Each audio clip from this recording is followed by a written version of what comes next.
ஏழாவது நாளாக சட்டப்பேரவையில் இருந்து அதிமுக வெளியேற்றப்பட்டுள்ளது. மிகப்பெரிய அளவில் பேசும்பொருளாக மாறியிருக்கிறது. கள்ளக்குறிச்சியில் கள்ளச்சாராயம் குடித்து உயிரிழந்தவர்களது மரணத்திற்கு நீதி கேட்டு தற்பொழுது உண்ணாவிரதமும் எடப்பாடி பழனிசாமி அவர்கள் செய்து கொண்டிருக்கிறார். குறிப்பாக சட்டப்பேரவையில் தமிழக மக்களது நிலைமையை எடுத்து கூறி பல்வேறு வளர்ச்சி திட்டங்களுக்கு நிதிகளை பெறுவதற்காகவும் திமுக செய்த மிக மோசமான செயல்பாடுகளை சுட்டிக்காட்டுவதற்காகவும் சட்டப்பேரவையில் அதிமுக அதாவது எதிர்க்கட்சி தரப்பினர்கள் இருக்க வேண்டும் என்று சபாநாயகர் அப்பா அவர்கள் கூறியிருந்தார்.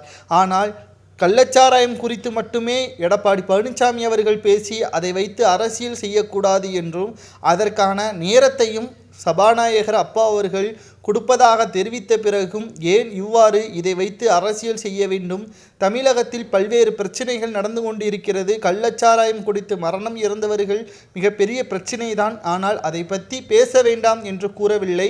அதற்கான நேரம் ஒதுக்கி நாம் பேசுவோம் என்பதுதான் கூறியிருக்கிறார். தற்பொழுது எதிர்க்கட்சி பதவியே எடப்பாடி பழனிசாமி அவர்கள் சரியாக செய்ய தவறியதன் காரணமாக அவர் அந்த பதவியிலிருந்து ராஜினாமா செய்து கொள்ளலாம் என்றும் சபாநாயகர் அப்பா அவர்கள் தெரிவித்திருக்கிறார்.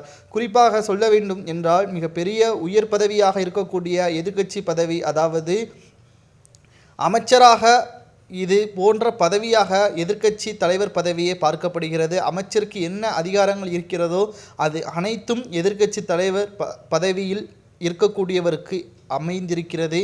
அதை சரியாக எடப்பாடி பழனிசாமி அவர்கள் பயன்பட தவறியதன் காரணமாகத்தான் தங்கள் ராஜினாமா செய்துவிட்டு அடுத்த தலைவரை நீங்கள் தேர்வு செய்வீங்கள் என்றும் தற்பொழுது சபாநாயகர் அப்பா அவர்கள் கேள்வி கேட்டிருப்பது மிகப்பெரிய அளவில் சர்ச்சையை ஏற்படுத்தியிருக்கிறது. தொடர்ச்சியாக 7வது நாளாகவும் சட்டப்பேரவையில் அதிமுக வராத காரணத்தினால் மக்களது நீதியை யார் நிலைநாட்டுவா? எதிர்க்கட்சியாக இருக்கக்கூடிய அதிமுகவை இப்படி செய்தால் ஆளும் கட்சியினர் தனது பெரும்பான்மையை நிரூபித்து அவர்கள் எப்பேற்பட்ட கேள்விகளையும் அதற்கான பதில்களை அவர்களே கூறக்கூடிய வகையில்தான் அமைந்திருக்கும். இதனால் மக்கள் தான் மீண்டும் மீண்டும் பாதிப்புகளை அடைவார்கள் என்றும் சபாநாயகர் அப்பா அவர்கள் கூறியுள்ளார்.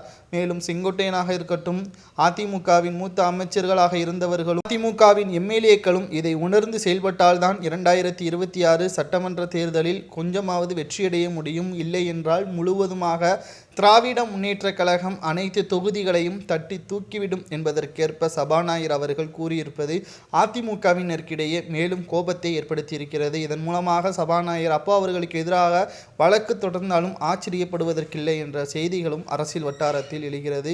பார்க்கலாம். சபாநாயகர் அப்பா அவர்கள் கூறுவது போல் எடப்பாடி பழனிசாமி ராஜினாமா செய்யலாமா என்பதை கமெண்ட் வாயிலாக கூறுங்கள்.